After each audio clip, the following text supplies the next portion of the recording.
Graça e paz, povo abençoado, aqui mais uma vez no canal Vivendo em Graça. Quero recomendar também dois canais, né? Democracia Espiritual, do nosso irmão Carlos Gomes, e Mentes Iluminadas, do nosso irmão Estênio. Então quero deixar aí essas recomendações e quero trazer uma pequena reflexão aí dentro do Apocalipse, esse livro misterioso. E quero falar sobre as duas testemunhas de Jesus, ali no capítulo 11, onde tem ali a história das duas testemunhas, que é uma polêmica, a identidade dessas duas testemunhas, porque não está clara dentro do texto, e aí a gente tira nossas próprias conclusões, né?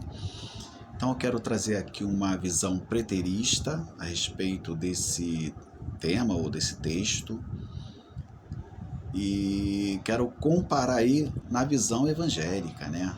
A visão evangélica, ela tem aí essas duas testemunhas como sendo a primeira visão, que é Moisés e Elias, né? Por causa de alguns detalhes dentro do texto, né? Que recomendam a eles.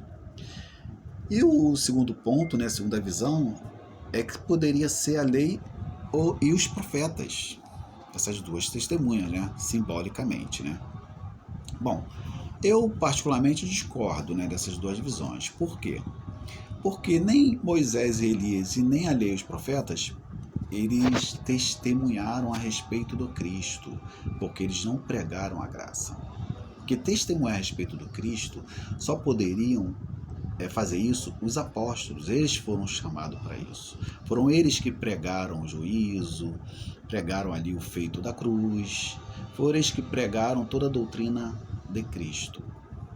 Então, não tem como, né? Essas duas visões se fecharem, né? No quebra-cabeça apocalíptico, né? Não tem como. A lei, os profetas e Moisés e Elias profetizaram, não testemunharam, profetizaram a respeito do Messias, do Cristo. Agora, testemunhar só os apóstolos.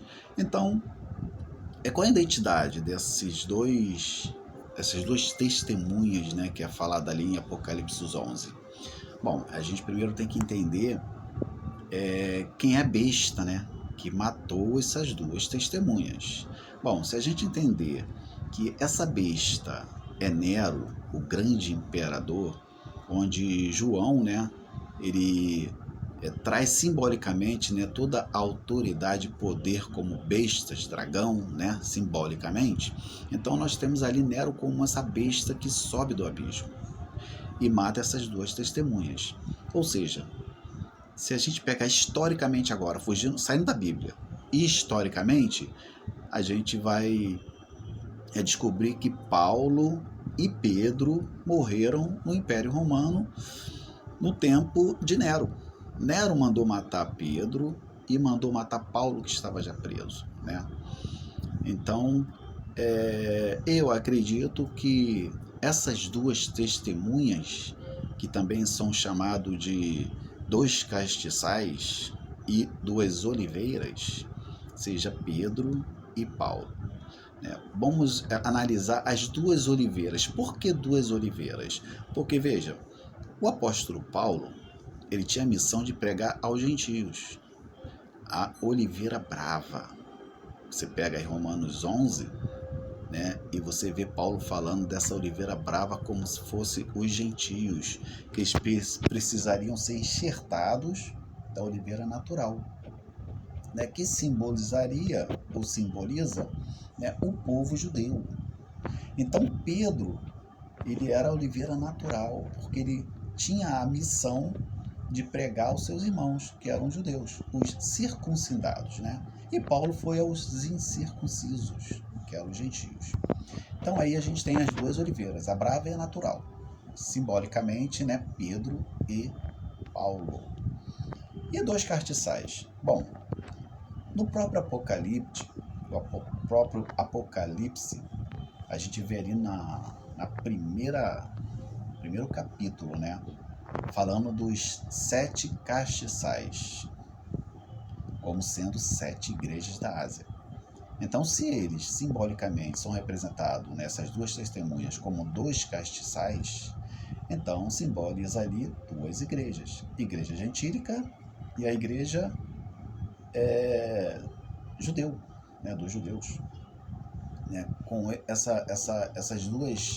esses dois personagens, né, e são essas 2 testemunhas, né, e tinha essas missões, né, um levar para os judeus, que era o Pedro, e, né, o Paulo levar para os gentios, né, esse evangelho da salvação, né, para aquela humanidade condenada por Adão. Então temos aí essa identidade, né, mais uma visão, essa visão preterista, né, tendo aí a identidade essas duas testemunhas de Apocalipse 11, Pedro e Paulo. São essas 2 testemunhas. Então, queria deixar aí os irmãos aí pesquisarem, né? Ficarem à vontade aí para questionar, para concordar, discordar e para fazer seus comentários. Então, graças e paz a todos.